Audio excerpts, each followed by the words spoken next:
vamos a poner este tiempo en las manos de nuestro buen Señor. ¿Está bien? Oremos. Nuestro Dios, te damos gracias por la bendición de estar juntos para escuchar tu maravillosa palabra y para que, Señor Dios, podamos realmente pues realizar el acto sublime de adorarte al ser expuestos a tu santa palabra. Te pedimos en el nombre de Jesús que bendigas este tiempo, que sea de edificación para nuestras vidas y juntos podamos realizar, Señor Dios, tu buena voluntad. Toda la gloria y toda la honra es solamente para ti, Señor y Dios nuestro. Te rogamos, Padre, pues, que tengas a bien bendecirnos con tu palabra.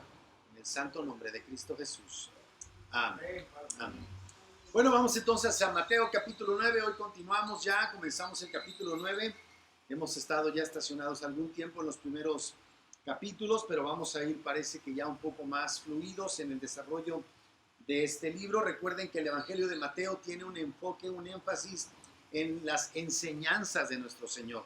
La manera en la que está estructurado y concretamente los capítulos que van del 8 al 12 tienen muy clara el énfasis acerca de cómo el Señor se va a ir cada vez haciendo más notorio en su función del Hijo del Hombre que vino a redimir al mundo. Versículo número 1 del capítulo 9. Entonces, entrando Jesús en la barca, pasó al otro lado y vino a su ciudad. Y sucedió que le trajeron un paralítico tendido sobre una cama. Y al ver Jesús la fe de ellos, dijo al paralítico: ten ánimo, hijo, tus pecados te son perdonados. Entonces algunos de los escribas decían dentro de sí: este blasfema. Y conociendo Jesús los pensamientos de ellos, dijo: ¿por qué pensáis mal en vuestros corazones? Porque, ¿qué es más fácil decir? ¿Los pecados te son perdonados? O decir: levántate y anda. Pues para que sepáis que el Hijo del Hombre tiene potestad en la tierra para perdonar pecados, dice entonces al paralítico: levántate, toma tu cama y vete a tu casa. Entonces él se levantó y se fue a su casa, y la gente al verlo se maravilló y glorificó a Dios, que había dado tal potestad a los hombres. Por principio de cuentas, Centurión, con su palabra, sin tocarlo. Luego vamos a verlo en la casa de Pedro sanando a la suegra. Luego lo vamos a ver abordando la barca e ir y enfrentar una tormenta y apaciguarla. Lo vamos a ver llegar al otro margen, al lado de los gadarenos, ¿verdad? De aquel lado. Y entonces allí vamos a ver que el Señor va a liberar a un demonio. ¿Se dan cuenta cómo comienza poco a poco como a llevarnos a cuál es la razón por la cual Él va a sanar ahora a un paralítico? Nos está conduciendo Mateo a un clímax. Va encreciendo. Y en todo estamos viendo cómo, por supuesto, todas estas calamidades tienen una relación con una condición humana que es la que los ha expuesto a estas circunstancias, a la lepra, a la grave enfermedad, como en el caso del siervo del centurión y la suegra de Pedro, a la condición espantosa de un endemoniado y por supuesto al Señor calmando a la tormenta. El Señor nos está diciendo que Él gobierna todas las cosas, pero además nos está diciendo algo acerca de las cosas que Él gobierna. El Señor, hasta este momento previo a la realización de este milagro que va a curar a este paralítico, nos está mostrando que todo se le somete, pero hasta este momento no ha resuelto el problema raíz. Hasta este momento no se ha enfocado en la verdadera causa de la destrucción de su naturaleza. Me refiero de su naturaleza como creación. ¿Qué es eso? ¿Cuál es la raíz de la miseria humana? La culpa y la corrupción del hombre. El mal moral que separa a Dios de los hombres. Tú y yo podemos experimentar un mal no moral que nos mantiene en relación con Dios ahora que somos hijos. La Biblia nos dice en el libro de Romanos que nada nos puede separar del amor de Dios que es en Cristo Jesús. ¿A quién? A los creyentes. Los creyentes podemos experimentar un tipo de mal que puede ser una calamidad, lo que no significa que seamos separados del amor de Dios que es en Cristo. Pero aquellos que tienen el mal moral interponiéndose a Dios pueden experimentar, por supuesto, toda clase de otros males. Porque el mal moral se le llama en la Biblia pecado. Y es el pecado lo que separa al hombre. El pecado no perdonado es de hecho el mejor aliado de Satanás. Es el peor enemigo del hombre. El pecado es el peor enemigo del hombre. No es la naturaleza, ni siquiera son las enfermedades directamente, ni siquiera en un sentido los demonios poseyendo a una persona. Tiene que ver con su condición inmoral, por supuesto, pero todo eso se explica desde la perspectiva de la Biblia por una razón. Hay una causa: el pecado. El pecado. Y por eso el que dividió los evangelios creo que comienza en el versículo 1, que debería ser el último versículo del capítulo 8. ¿Se acuerdan que hablamos de eso la semana pasada? ¿Y qué podemos ver en el versículo número 1 del capítulo 9? Entonces, entrando Jesús en la barca, pasó al otro lado y vino a su ciudad. ¿Cuál era su ciudad? Capernaum. ¿Desde dónde tomó esa barca? Lo tomó desde la margen oriental del mar de Galilea, y el Señor dejó allí, ¿qué cosa? Un misionero. Lo primero que vemos en este versículo es que el maestro no deja sin evangelio a los gadarenos, porque lo que nos dicen los evangelios sinópticos posteriores, Marcos y Lucas, es que el exendemoniado o el portavoz se le acercó rogándole que pudiera ir con él. Pero ¿qué hace el Señor? Le dice: no, ve a los tuyos, ve a tu casa y háblale de cuán grandes cosas ha hecho el Señor contigo. Así dice Marcos. Lucas lo dice así: ve a tu casa, a los tuyos, y diles cuán grandes cosas ha hecho Dios contigo. Qué tremendo está eso. Lo segundo que vemos, ya de regreso a Capernaum, concretamente, en el versículo 2, vemos la compasión y la autoridad del Hijo del Hombre para perdonar pecados. La compasión y autoridad del Hijo del Hombre para perdonar pecados. Versículo 2. Y sucedió que le trajeron un paralítico, tendido sobre una cama.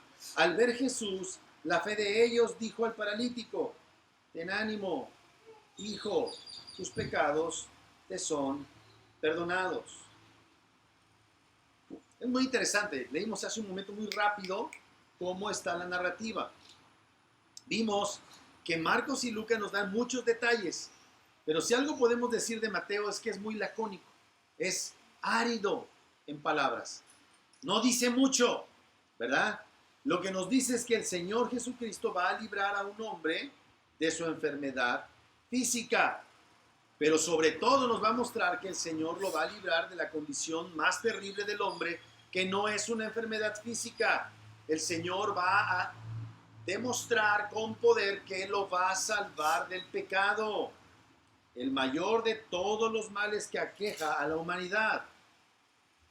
Es un breve relato que, reitero, si lo vemos armonizado con los otros textos, incluye algunos detalles que son muy interesantes. Ya vimos cuáles son, ¿verdad? En dónde se encuentran. Jesús ha entrado en una casa de una persona en particular, probablemente podría ser hasta su casa, ahí en Capernaum. En el capítulo 4 dice que el Señor regresó de la tentación en el desierto y se estableció en Capernaum. Y ahí comienza a predicar el evangelio. Así es que Él está en una casa en particular, allí en Capernaum. Las noticias de su llegada se esparcen rápidamente y el lugar se llena de personas para escucharlo hablar.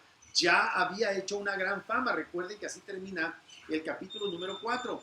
Ya había hecho una gran fama y gente había descendido de muchos lugares. Así es que Capernaum era en un sentido una ciudad ya que se había convertido en cosmopolita. Mucha gente estaba allí, muchos estaban esperando el regreso del Señor. ¿Por qué? ¿Por qué lo estaban esperando? No podían andar con Él todo el tiempo. Tenían que sobrevivir. Ahí no había tal cosa como ahora, ¿verdad? De que estamos en una cuarentena y que salga el único que sea esencial de tu casa para que vaya a comprar la despensa. No, en aquellos tiempos no había tal cosa. Tenían que salir y ese día hacer la pesca, consumir la pesca, porque al otro día se podría, ¿o no? ¿Están conmigo? Se podría, ¿no? Como se podría. Entonces, es importante que entendamos esto. Tenían que preparar su propio pan, o sea, que no había tal cosa como ahora, ¿verdad? Entonces, pensemos en todas estas cosas. Muy bien. Las noticias se esparcen, la gente viene porque está en sus ocupaciones, no puede estar mucho tiempo desatendiendo este asunto. Entre la multitud que se congregan en esta casa, ya vimos que hay un grupo de fariseos y de escribas, doctores de la ley, que habían venido de las aldeas de Galilea, de Judea e incluso de Jerusalén. ¿Sí se acuerdan de eso que lo vimos hace un momento? ¿Quiénes estaban en Jerusalén y en Judea? Los exquisitos vivían en Jerusalén, que estaba en Judea. Mientras está dando su mensaje, todos están muy atentos, nadie quiere ceder su lugar, ¿verdad? Y entonces, me acuerdo, ¿verdad? Cuando han sido uno de los estrenos del cine, ¿verdad? Nadie quería que se metieran en la fila, bueno, no querían que nadie se metiera en la fila, así es que al estar cargando a una persona en una camilla, 4 de ellos, no encontrar otra manera de ingresar, ¿qué hacen? Pues tienen un deseo, quieren que este hombre llegue delante del Señor para ser curado. Bueno, nos inferimos de una primera vista de este pasaje. Toman la camilla, la suben a la casa y empiezan a escarbar y a romper las vigas de ese lugar.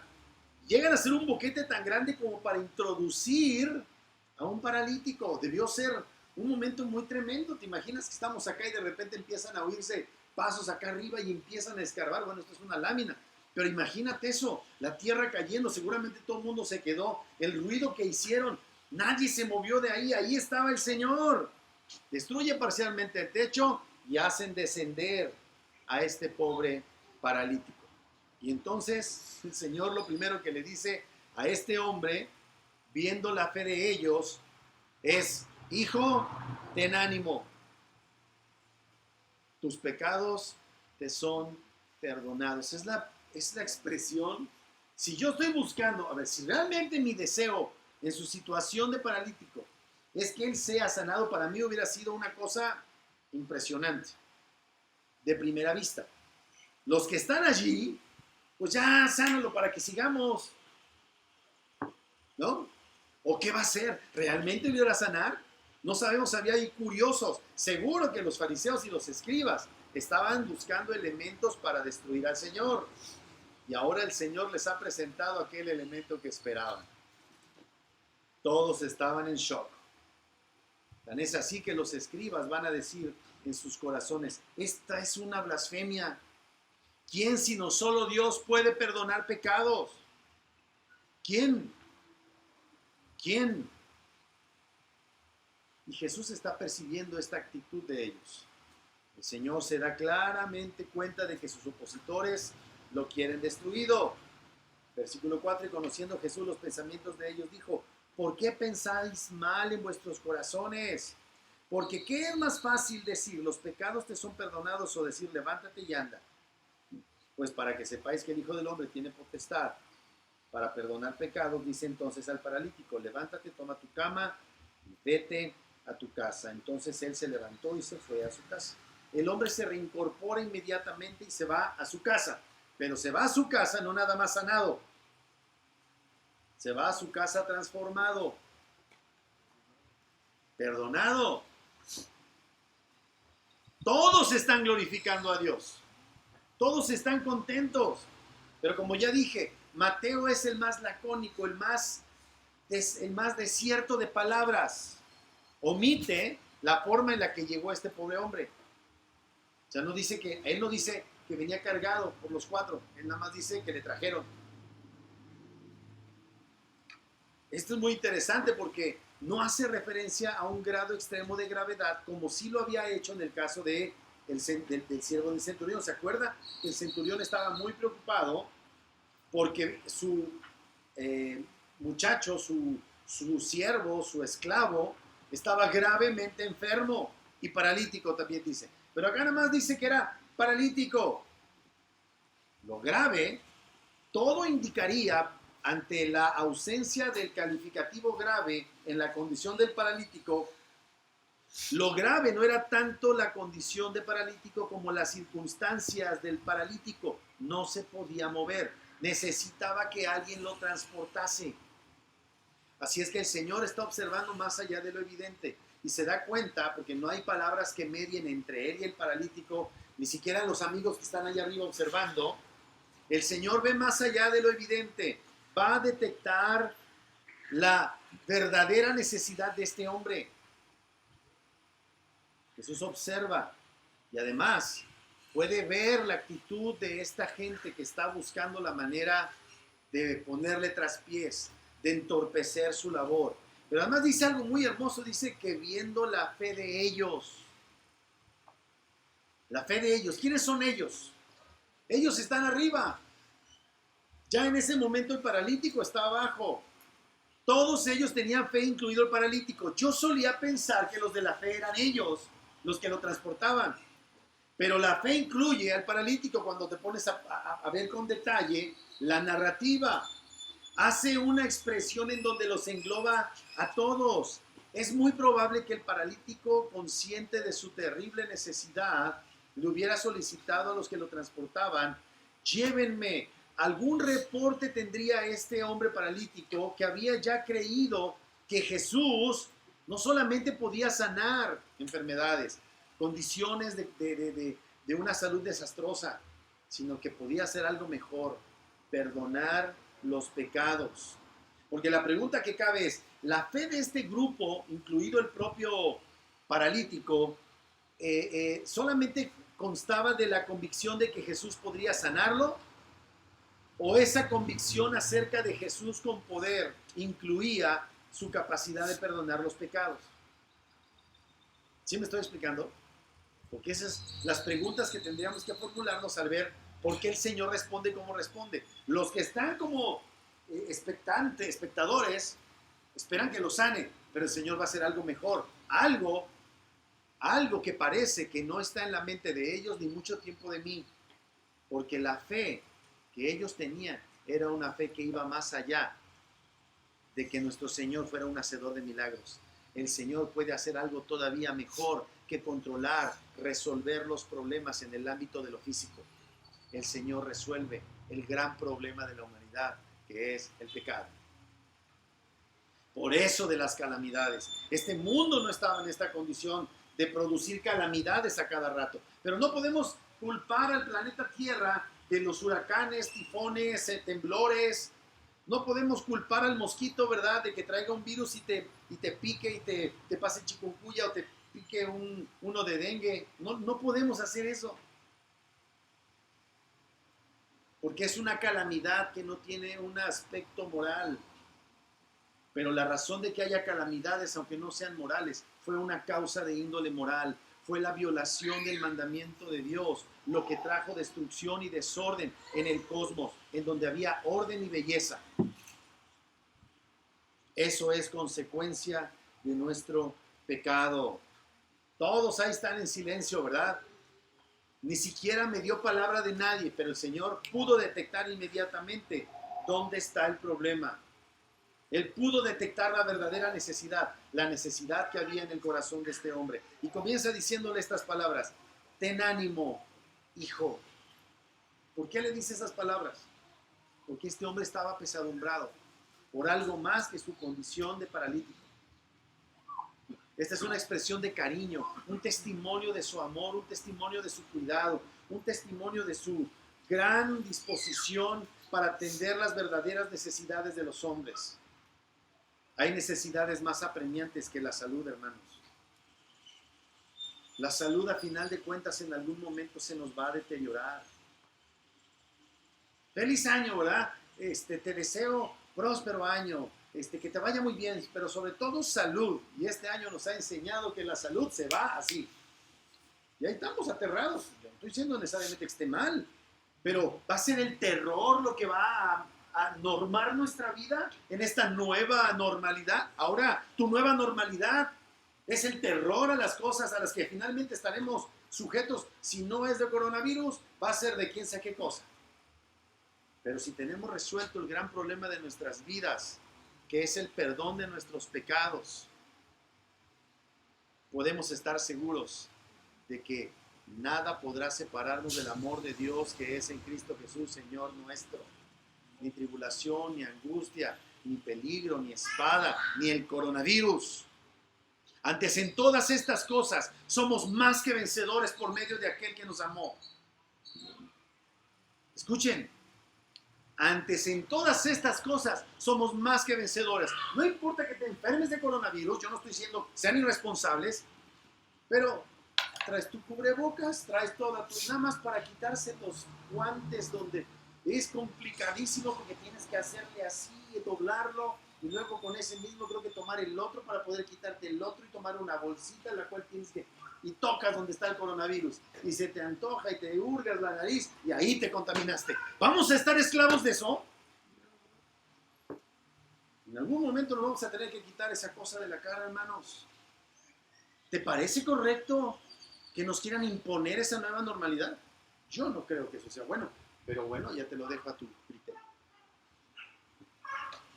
Amados hermanos, nuestro Señor Jesucristo resolvió el gran problema, el mega problema que tenemos los seres humanos. Y el Señor le dice, ten ánimo como buen pastor que es, teniendo compasión y ternura de este pecador. ¿Por qué le dice, ten buen ánimo? Por esto, tus pecados te son perdonados. Amados, nada da más ánimo que eso, que tus pecados hayan sido perdonados. Yo me acuerdo, 22 años cuando conocí a mi Señor, perdón que hable de mí, pero yo traía una lápida, así el pípila era yo. Y cuando mi Señor me perdonó mis pecados, ¿sabes qué fue lo primero que hubo en mi vida? Ánimo, deseo de vivir para Él. ¿Verdad que eso es lo que sucede? ¿Cuántas cosas hemos pasado en nuestras vidas? Pero jamás nada se ha comparado con Dios perdonando nuestros pecados. Y por eso los cristianos tendríamos que a cada rato estarnos arrepintiendo porque pecamos mucho. ¿Para qué? Para tener ánimo. Muchas veces estamos desanimados. ¿Saben por qué? Porque no confesamos nuestros pecados. Porque estamos haciendo, ¿cómo estás? Muy bien, todo muy bien. Ahorita en cuarentena, todos peleoneros en la casa, ¿verdad? Están ahí todos encerrados, ¿verdad? Si quieren, se ven y si quieren ahorcar. No digo que ustedes, porque ustedes son muy lindos, pero los demás, los que no son ustedes. Y no hay petición de perdón y no hay humillación delante de Dios. Todos estos conflictos que estamos enfrentando en medio de esta circunstancia son una buena ocasión para ir, humillarse delante de Dios, confesar nuestros pecados y salir de allí como animados. Y además es muy interesante porque no nada más es perdonado de aquí a que te vuelvas a confesar. Todos tus pecados fueron perdonados de una manera eterna, de una manera definitiva. Salmo 103, precioso Salmo 103, dice en el versículo 12, hablando de Dios en su maravillosa misericordia, cuando tenemos razones para alabar a Dios, una de ellas es, versículo 12 del 103, dice la palabra de nuestro Dios, cuanto está lejos el oriente del occidente, hizo alejar de nosotros nuestras rebeliones.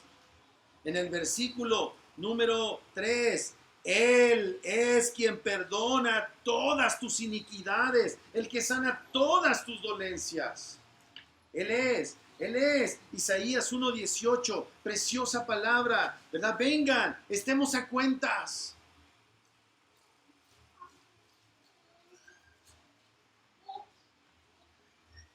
Venid luego, dice Jehová, y estemos a cuenta. Si vuestros pecados fueren como la grana, como la nieve serán engrandecidos. Si fueren rojos como el carmesí, vendrán a ser como blanca lana. Si quisiereis y oyereis, comeréis del bien de la tierra. Si no quisiereis y fuereis rebeldes, mira nada más, seréis consumidos a espada, porque la boca de Jehová lo ha dicho. Y así podríamos ir a otras referencias. El paralítico, amados, estaba más agobiado por una situación en su vida personal que por esa situación de parálisis. Estaba agobiado por su pecado. Por eso el Señor inmediatamente le dice, ten ánimo, hijo, tus pecados te son perdonados. Antes de pronunciar cualquier otra cosa, antes de decirle qué tienes, qué te pasa, pues claro, Él es el Señor y conoce todas las cosas, pero Él, ante la aflicción que hay en su alma, en su corazón, lo absuelve de la culpa, lo absuelve. No sabemos si una conducta pecaminosa orilló a su estado de parálisis. No lo sabemos. Sí sabemos que está profundamente afligido por su pecado y el Señor atendió a su verdadera necesidad. Muchas veces con el perdón que el Señor concede podemos soportar muchas veces las aflicciones. Muchos hombres en un grito de dolor, en la condición más terrible ante el perdón de Dios, hayan ánimo para seguir adelante.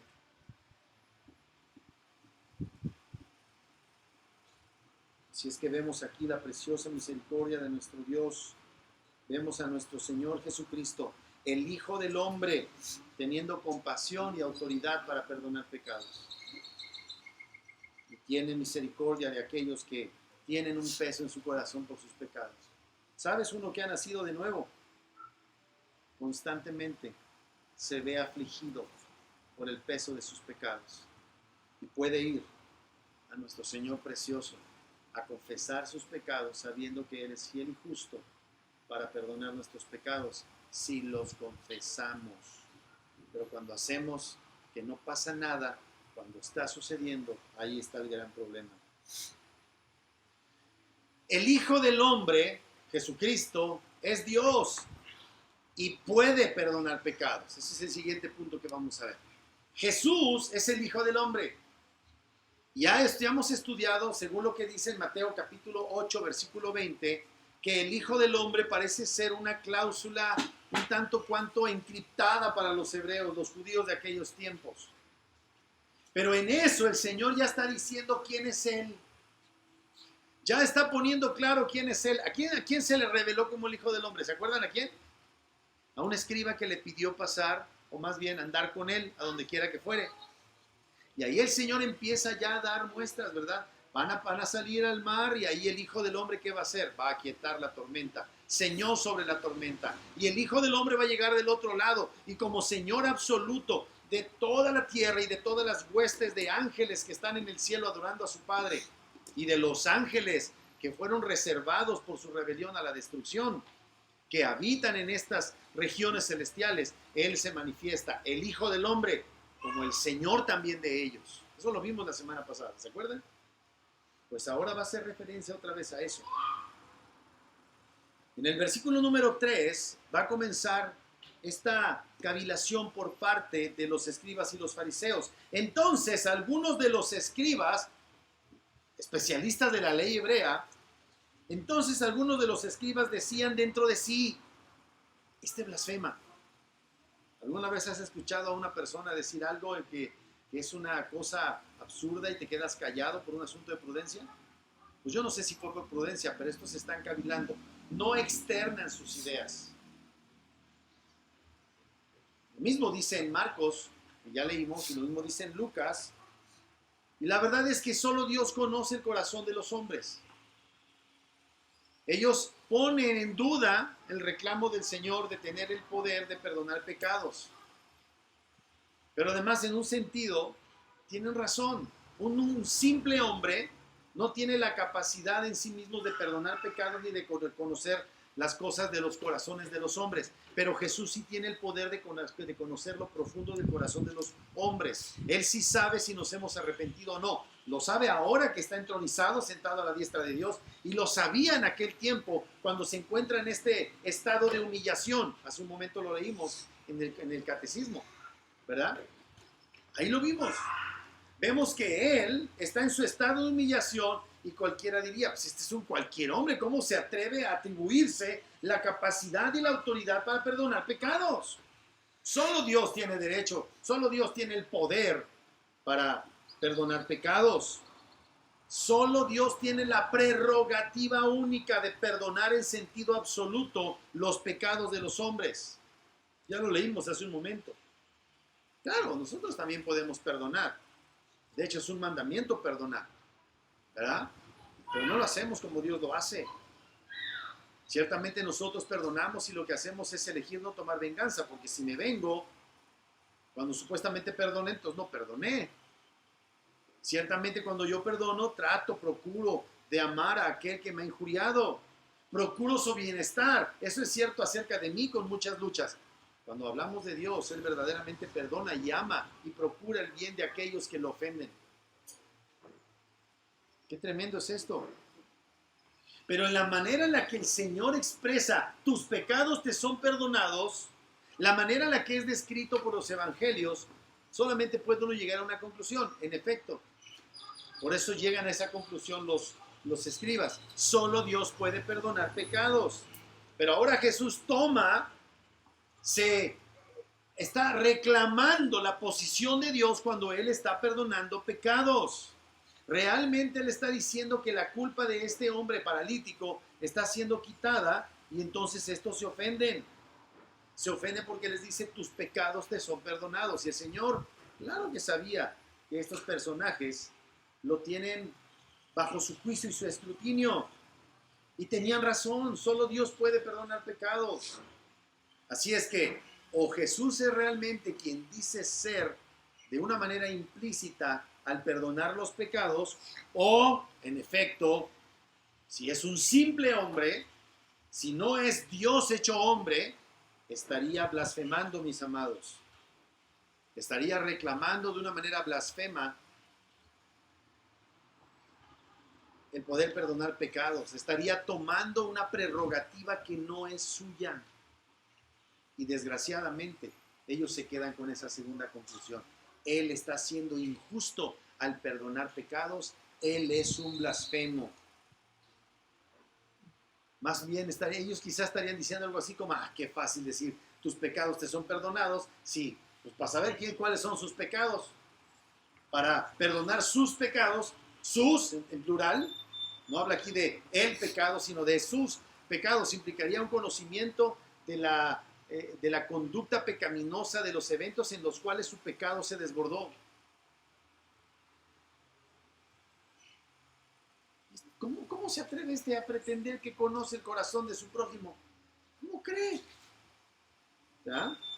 ¿Cómo es posible que este personaje pretenda que está en el trono de Dios, ahí en el tribunal de Dios, y que él conoce las decisiones judiciales que el Dios justo que se ha revelado en todo el Antiguo Testamento está tomando en este momento? ¿Cómo se atreve a decir eso? Para ellos, en efecto, Jesús es blasfemo y es un petulante soberbio.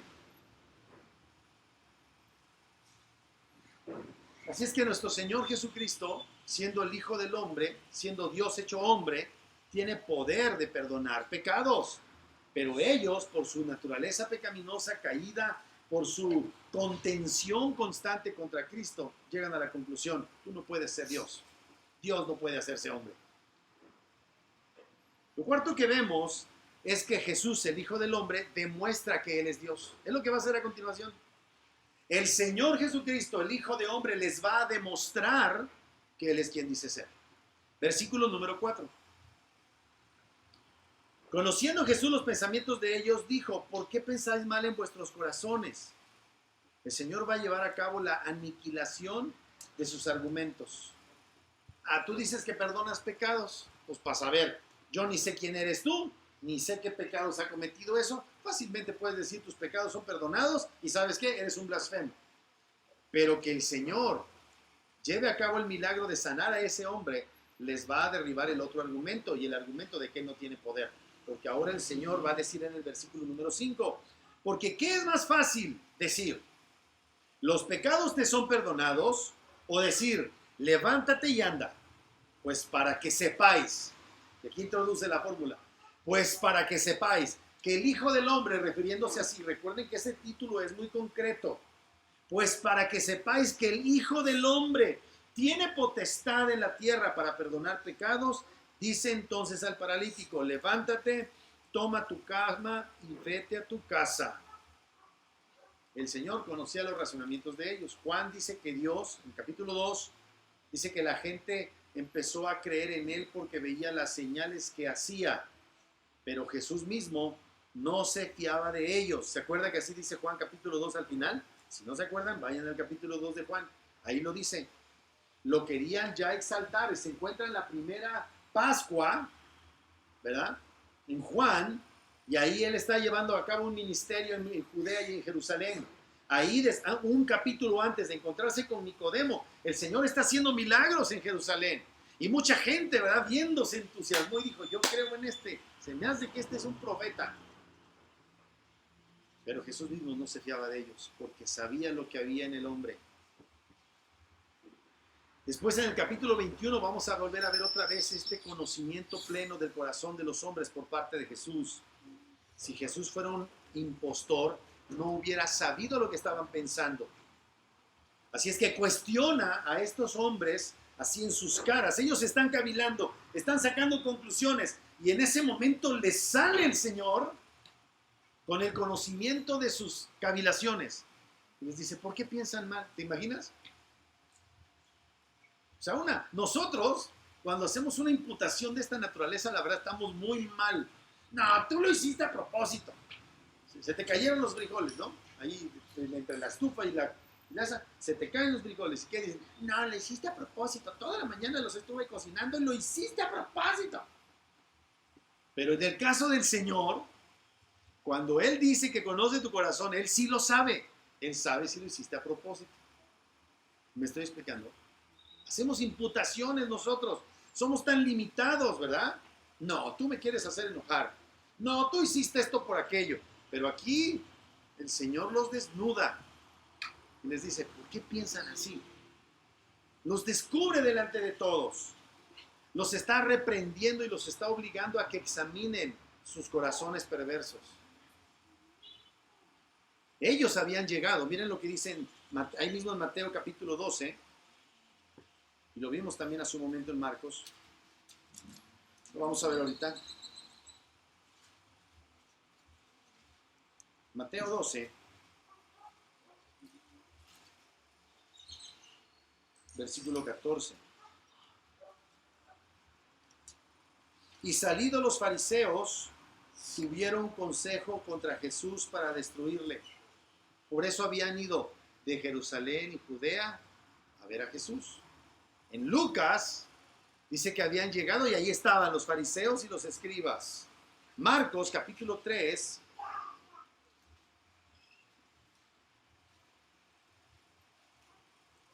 En Marcos capítulo 3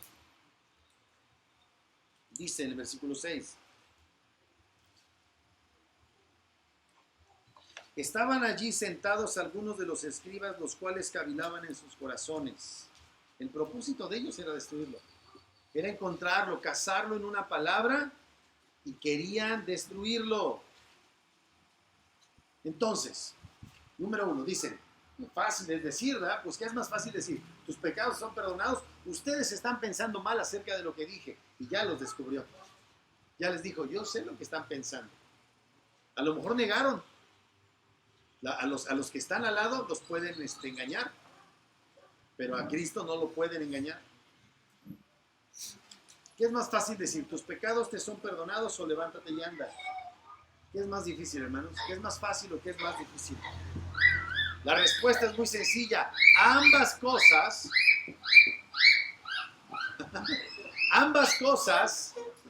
perdonar los pecados y sanar a un paralítico requiere de la absoluta omnipotencia de Dios. Las dos. Se requiere del poder soberano del Dios del universo para sanar a un paralítico y para perdonar los pecados. Es fácil de decir en un sentido, sí, pero fácil de hacer es otra cosa. Mira lo que dice en el versículo 6. Pues para que sepáis, para que les quede claro que el Hijo del Hombre tiene potestad en la tierra para perdonar pecados, dice entonces al paralítico, levántate, toma tu cama y vete a tu casa. Las dos cosas puede hacer Jesús. Número 5. La salvación, es decir, el perdón de los pecados, e incluso la salvación de un cuerpo, procede de los padecimientos del Hijo del Hombre.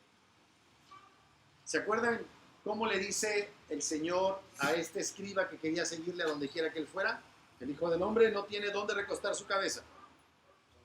Pero el Hijo del Hombre va a recostar su cabeza en una barca, en una tormenta, en un cabezal, y va a aquietar la tormenta.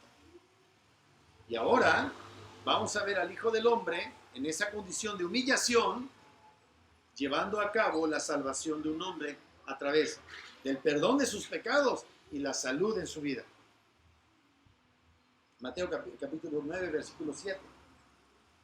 Entonces él se levantó y se fue a su casa. Jesús produjo ¿qué tipo de curación? una curación completa e inmediata. No era como ahora hacen los mercanchiles, ¿verdad? Vete a tu casa y sigue declarando que eres sano, ¿verdad? Si no eres sano porque te faltó la fe. No. Al ver Jesús la fe de ellos, incluido el paralítico, le dijo, tus pecados te son perdonados. Se crea la controversia con estos fariseos y estos escribas, y ahora le dice, tú sé sanado, toma tu lecho y vete a tu casa. Y se paró y se fue a su casa. De hecho, Lucas dice que él mismo estaba glorificando a Dios. El paralítico creyó que Jesús podía hacer lo que decía que haría. Le perdonó los pecados, sus pecados estaban resueltos. Pareciera que estaba satisfecho, pero ahora el Señor le dice, levántate, toma tu lecho, anda, vete a tu casa. Fue sanado para comenzar a caminar. Eso solamente lo puede hacer Dios. Jesús realizó un milagro que demostró simultáneamente su poder y su amor en el ámbito de lo visible y de lo invisible. Lo visible era, estaba postrado. Lo invisible era ese pecado que lo estaba agobiando. Y sobre las dos cosas, el Señor resuelve la situación. Así es que con eso está refutando de una manera absoluta a sus adversarios perversos. Le era más fácil pronunciar una absolución que proclamar su sanidad. De ninguna manera podía hacerlo, lo hizo, así lo demostró. Pero la verdad es que otorgar el perdón y sanar a un paralítico, amados, requiere de padecimientos del Hijo del Hombre. Otorgar el perdón es tremendo, porque el hecho de que Cristo Jesús esté en la condición de perdonar pecados requiere que Él, siendo el único sin pecado, vaya a una cruz a pagar por los pecados de este paralítico. Escúcheme, Dios no indulta gratuitamente. Si Dios en su justicia es ofendido por nuestros pecados, la Biblia lo dice, yo no daré por inocente al culpable. Él no puede perdonar y no ejecutar su sentencia contra el culpable, porque entonces dejaría de ser justo. ¿Cómo haces que un Dios justo perdone pecados? Haciendo que alguien más pague por ese injusto. Y en este caso, que el justo, el único justo, pague por aquel perverso. De esa manera puede ser misericordioso sin atentar contra su justicia. Así es que este hombre está siendo de una manera, ¿cómo decirlo?, previa a la consumación de los padecimientos del Hijo de Dios, por la aplicación del Espíritu Santo, de los padecimientos del Hijo, es que este hombre paralítico podía recibir los pecados. Eso requiere poder de Dios nada más. Por eso se le llama a la Biblia, al Evangelio se le llama en la Biblia, poder de Dios para salvación, porque el Evangelio ciertamente es el poder de Dios por el cual somos salvados, y el Evangelio en esencia es el único justo, el único puro, muriendo en una cruz por los malvados, por los impíos, en sus padecimientos, desde que nació hasta el clímax, después de esa cena, cuando nuestro Señor Jesucristo está padeciendo en el Getsemaní, termina la cena y empiezan los padecimientos clímax. Ahí pero en la cena misma, él le dice a Judas, vete a hacer lo que vas a hacer, hazlo pronto. Ahí mismo en la cena se encuentra con la incredulidad de sus discípulos, sus debilidades, no se pongan tristes. Está el Señor ahí enfrentando, padeciendo todas estas cosas, soportando en su gran amor estas imperfecciones humanas para llegar al clímax en Getsemaní y ahí derramar gotas de sangre.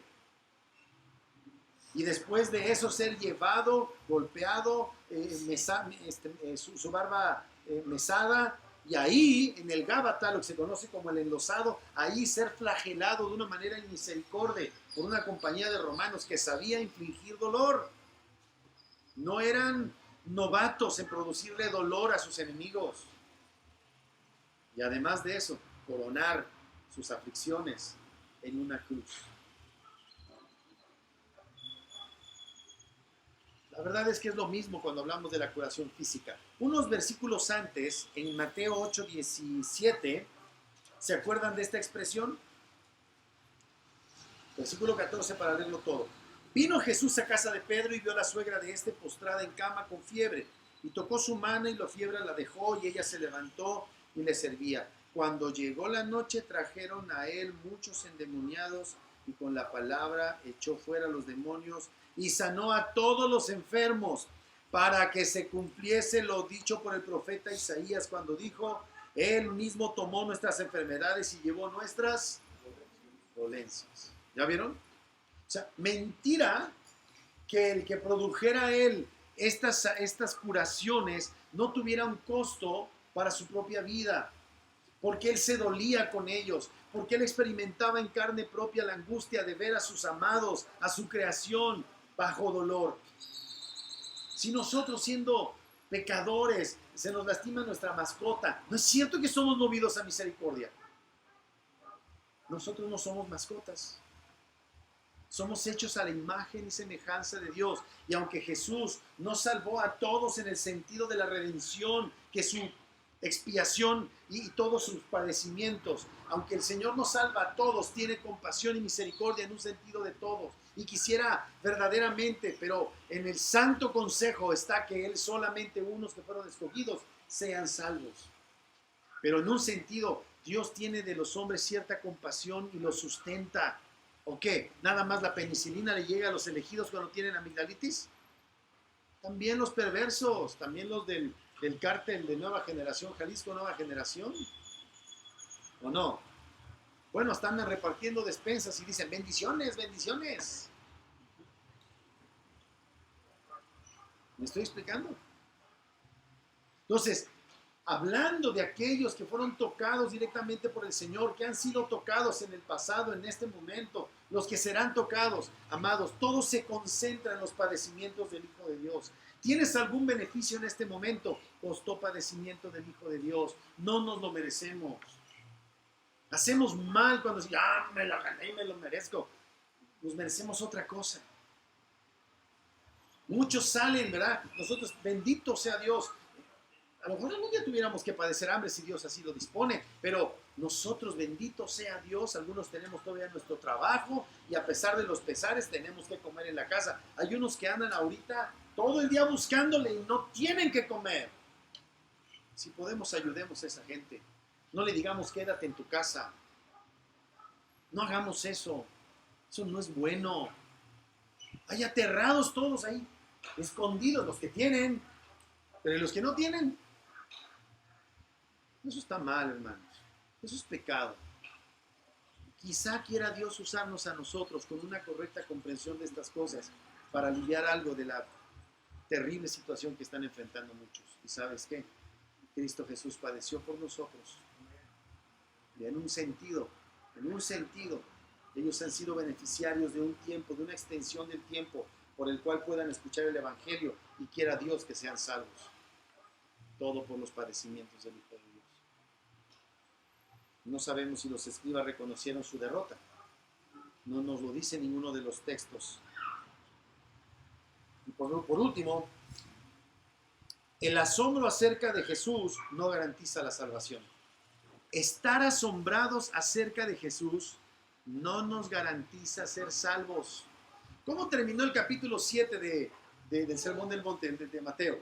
Dice que la gente se maravillaba de su doctrina porque no les hablaba como los escribas, sino como autoridad. Mira cómo va a decir acá, versículo 8 del capítulo 9, y la gente al verlo se maravilló y glorificó a Dios que había dado tal potestad a los hombres. Mateo dice que se llenó de temor en el original, que se quedó pasmada. Marcos dice que se quedaron atónitos y asombrados. Esa es la palabra clave de Marcos. Lucas dice que quedaron sobrecogidos de asombro, llenos de temor. Todos glorificaban a Dios. Pero ahora es muy interesante. Mateo, que ha estado haciendo de la palabra o de la expresión Hijo del Hombre, contrasta la reacción de esta gente cuando dice que glorificaban a Dios porque le había dado esta potestad a los hombres. No entendieron que él era el Hijo del Hombre. Ellos dijeron, wow, mira nada más, ahora podemos sanar. ¿Se dan cuenta de lo que están diciendo? De ahí vienen los carismáticos indoctos estos y empiezan a decir que tú tienes poder y autoridad para pisar a escorpiones y sanar enfermos. Tú y yo no tenemos nada nada en nosotros mismos. De una manera derivada, Dios nos extiende por su palabra, la autoridad de su palabra, por si algún día te encuentras un chamuco, Dios te libre, un demonio, y lo eches fuera. Por si algún día estás con un enfermo, con fe en lo que Dios puede hacer, pero no sabiendo si lo quiera hacer, ores por la persona. Pero no puedes llegar a la conclusión de que porque eres discípulo tú tienes el mismo poder y la misma autoridad que el Hijo de Dios, el Hijo del Hombre. Y la gente llegó a esa conclusión errónea. Todos empezaron a enseñar eso, todos estaban equivocados. El único de quien mana la autoridad para perdonar pecados y echar fuera demonios y sanar enfermos es Cristo Jesús. Nosotros no tenemos ningún poder en nosotros mismos. No importa que seamos discípulos de Él. Confiamos en Él. Quiera Dios que tú y yo podamos ayudar y bendecir a los demás. ¿Cómo? Predicando el Evangelio acerca de Cristo. Y quiera Dios quizá usarnos algún día. Dios nos libre de encontrarnos con un diablo. Pero enfermedades, hay muchas oportunidades de orar por los enfermos. Oremos, pero dejemos que Dios sea Dios. Y no nos sintamos avergonzados porque la persona no sanó. ¿Dónde dice que tú tenías el poder de sanar a alguien? Que tienes el poder de bendecir. Por favor. Tenemos que ser cuidadosos con esas cosas. Esta gente no comprendió que Jesús era el Hijo del Hombre en un sentido muy particular y en un sentido divino. Si realmente hubieran entendido que Él era el Hijo del Hombre que tenía potestad para perdonar los pecados, si de veras lo hubieran entendido como algún día tú y yo por la gracia de Dios lo entendimos, ¿sabes qué hubieran hecho? Hubieran tenido un profundo sentido de su pecaminosidad y hubieran rogado por sus almas. La gente interpretaba Hijo del Hombre como un hijo de vecino.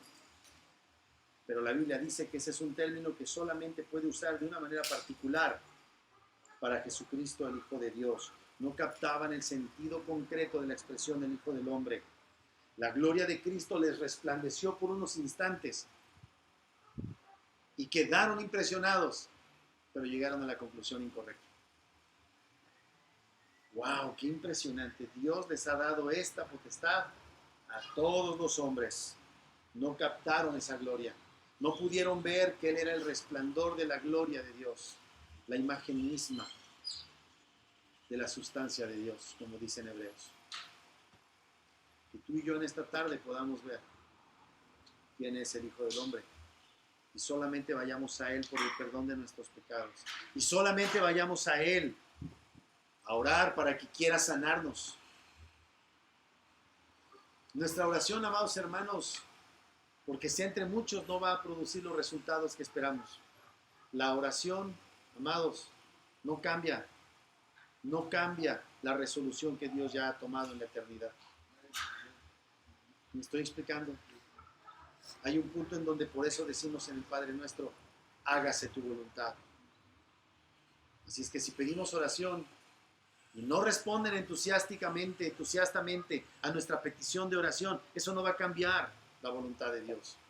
Ok, sí, vamos a hablar todo, vamos a echarle montón para que haga el Señor lo que tú quieres. No va a suceder, va a ser lo que Dios quiere, pero nuestra oración, bien presentada, con humildad, puede producir efectos gloriosos. La oración eficaz del justo no es la que cambia el designio de Dios. Eso no es justo. La oración eficaz del justo es la que sabe lo que Dios puede hacer, pero que le deja a Dios libre, que de todas maneras Dios es libre, pero que deja a Dios libre de actuar como Él quiera. Nuestro Señor tiene poder para perdonar pecados, tiene poder para sanar en cuerpos enfermos, pero Él da a quien quiere lo que Él quiere. Que Dios bendiga su palabra. Nuestro Dios, te damos muchas gracias.